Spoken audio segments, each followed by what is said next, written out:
देखिए, अनिश्चितताओं से भरे जीवन में कुछ चीजें हैं जिस पे आप पूरी तरह से आंख बंद करके भरोसा कर सकते हैं। एक है आयकर रिटर्न्स आपके, दूसरा है सूर्य कुमार यादव के ब्रिलियंस और उनकी बल्लेबाजी का प्रदर्शन, और तीसरा है बायलैटरल सीरीज के डिसाइडर मुकाबलों में भारत का प्रदर्शन हमेशा अच्छा ही होता है। स्वागत है आपका ESPN cricket for T20 time out Hindi में, जहां पे हमारे साथ जुड़ रहे हैं बड़ी मुस्कान के साथ पूर्व भारतीय टेस्ट क्रिकेटर वसीम जाफर। वसीम, शुरुआत इसी से करते हैं कि अगर एक स्क्रिप्ट लिखी जाती है इस तीसरे T20I के लिए, तो लगभग बिल्कुल अकॉर्डिंग टू स्क्रिप्ट ही गई ये मैच, क्योंकि शुरुआत में भारत ने बल्लेबाजी की, 200 से ज्यादा रन बनाए और फिर लगभग 100 रन के अंतर से, जो बड़ा फासला होता है T20 से, मैच जीता। तो पूरी तरह से लगभग सारे ही बॉक्सेस टिक किया आज। जी एब्सोल्युटली।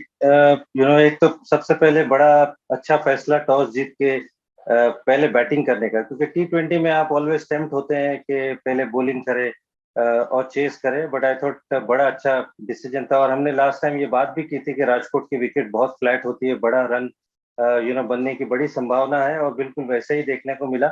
तो एब्सोल्युटली परफेक्ट स्क्रिप्ट, एक थम्पिंग विक्ट्री है, मुझे ऐसा लगता है। और सूर्य कुमार यादव, वो एक डिफरेंस है दोनों ही टीम की। अगर हम बात करें तो 90 रन की विक्ट्री T20 में, वो मुझे लगता है सूर्य कुमार यादव की बदौलत हुई। इतना बड़ा स्कोर, 226 रन, कमाल की पारी, थर्ड T20 100, एब्सोल्युटली आउटस्टैंडिंग। ऐसे लगा कि जब वो इस फॉर्म में होते हैं तो ऐसा लगता है कि बॉलर्स और कप्तान के पास कोई क्लू नहीं। जो भी आप उनको गेंद फेंकते हैं, चाहे जैसी फील्ड लगाते हैं, ऐसा लगता है उनके पास उसका आंसर है।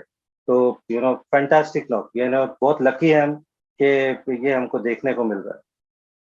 जी हाँ, सूर्य कुमार की बल्लेबाजी की भी बात करेंगे, लेकिन वसीम, भूल नहीं सकते एक बहुत बड़ा योगदान था राहुल त्रिपाठी का, क्योंकि सिर्फ दूसरा ही मैच खेल रहे थे। जब बल्लेबाजी करने आए थे तब ईशान किशन बहुत जल्दी अपना विकेट खो बैठे थे, कहीं से भी कोलैप्स हो सकता था, लेकिन पूरी तरह से उन्होंने दबाव हटा दिया शुभमन गिल के कंधे से और भारत को एक बहुत गतिशील शुरुआत दिलाई। जी हाँ, उनकी जो वो कैमियो उन्होंने खेल कर गया, स्पेशली पावर प्ले के अंदर, एक दाद देनी होगी। इवन लास्ट मैच में भी, हालांकि कोई बड़ी पारी नहीं खेली थी, लेकिन जो इंटेंट उन्होंने दिखाया था, उसकी तारीफ करनी होगी कि नंबर 3 पर आकर शुभमन गिल 9 गेंद खेल चुके थे, एक भी रन नहीं बना था, साथ में ईशान किशन आउट हो गए थे। उसके बाद जो उन्होंने इंटेंट दिखाया, और वो 16 गेंदों में 35 रन की जो पारी थी, आई थॉट वो पावर प्ले कहीं ना कहीं भारत ने उन्हीं की बदौलत जीता वो पावर प्ले। तो एक यंग खिलाड़ी जो अपना पहला दूसरा T20 खेल रहा है, उनसे अगर आप इस तरह का इंटेंट देखते हो और वो सेल्फलेस अप्रोच देखते हो, तो ये काबिल तारीफ है। त्रिपाठी, मुझे लगता है कि उन्होंने अपनी रेपुटेशन का कोई हार्म नहीं किया, इवन तो कोई बहुत बड़ा स्कोर नहीं बनाया, बट मुझे लगता है कि सिलेक्टर्स को उनको नजर में रखना होगा कि एक एब्सोल्यूट, मुझे लगता है कि एक टीम मैन है, जैसे वो जान लगाते हैं फील्डिंग के अंदर, आके टीम को जैसी जरूरत है वैसी बैटिंग करते हैं। तो I thought he did no harm अपनी रेपुटेशन के लिए। रेपुटेशन की बात करते हुए सूर्य कुमार की बात करते हैं, और यहाँ पे थोड़ा सा पलट देते हैं सवाल, क्योंकि पूछते हैं ऑपोजिशन के पर्सपेक्टिव से कि वसीम, क्या किया जा सकता है अगर आप विपक्ष के कप्तान हैं और सूर्य कुमार यादव इस तरह की बल्लेबाजी कर रहे हैं, तो आप क्या कर सकते हैं? मोमेंटम को ब्रेक करने के कोई थोड़े से मतलब रूल्स को बेंड करने का कोई तरीका, ऐसा कुछ इख्तियार करना चाहिए? ऐसा कुछ हो सकता है, रोक सकता है उन्हें? बहुत मुश्किल है, क्योंकि आप होप करते हो कि वो कोई शॉट मारे और वो मिस टाइम हो जाए और वो आउट हो जाए, या फिर वो स्वीप खेलते हैं, वो मिस कर जाए, LBW हो जाए। आप सिर्फ ये होप कर सकते हो। लेकिन अगर ऐसे नहीं हुआ और अगर उन्होंने थोड़ा सा टाइम बिता दिया पिच के ऊपर, उसके बाद जैसे मैंने कहा कि आप उनको किसी भी, आप उनके ऊपर कोई भी क्वेश्चन फेंको, ऐसा लगता है कि उनके पास वो आंसर है। और एक, जैसे मैंने कहा कि आप एक तरह से हेल्पलेस लगते हो।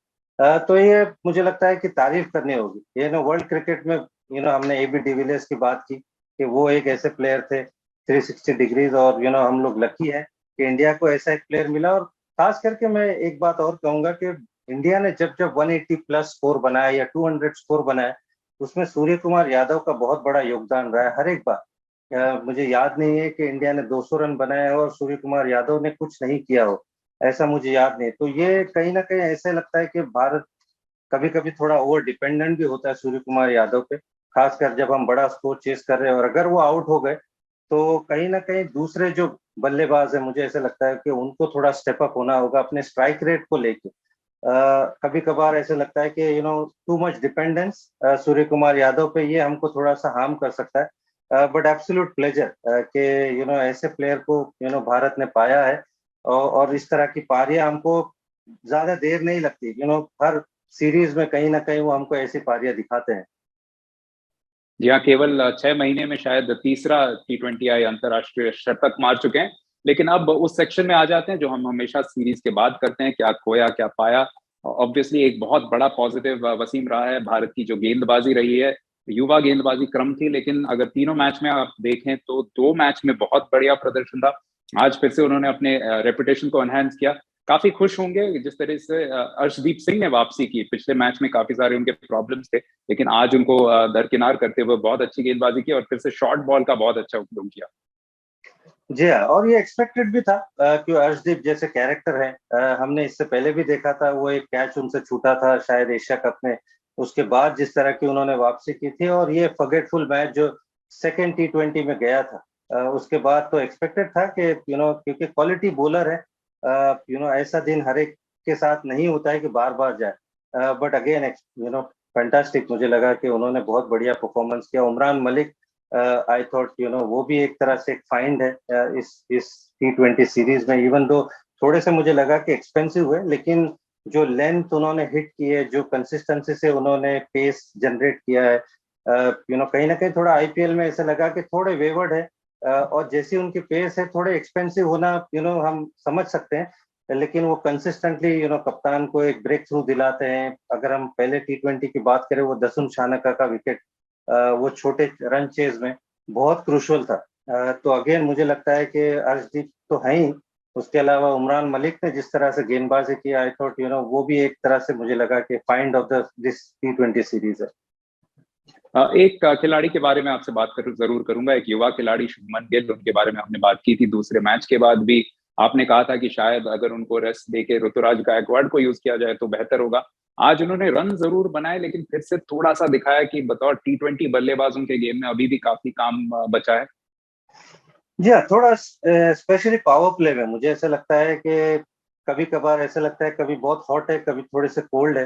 तो आज जैसे मैंने कहा कि 9 गेंदे, बिल्कुल एक मेडन उन्होंने खेला था सेकेंड ओवर। तो अगेन मुझे ऐसा लगता है कि थोड़े सामने वाले अगर बल्लेबाज, वो अगर त्रिपाठी उस तरह से नहीं खेलते या सूर्य कुमार यादव नहीं खेलते, तो शायद वो प्रेशर बिल्ड होने की नौबत आ जाती। तो उस लिहाज से थोड़ा सा उनको अपने गेम को स्टेप अप करना होगा। अगर उनको T20 खेलना है तो कहीं ना कहीं वो पावर गेम उनको डेवलप करना होगा, वो गेम लाना होगा, और मुझे लगता है कि उनके पास वो एबिलिटी है। मैं बार बार कहता हूँ कि वो 3 फॉर्मेट प्लेयर है, उनके अंदर वो काबिलियत है। वो हमको ग्लिम्सेस देखने को मिलते हैं, बट थोड़ा सा और कंसिस्टेंट होना पड़ेगा उनको।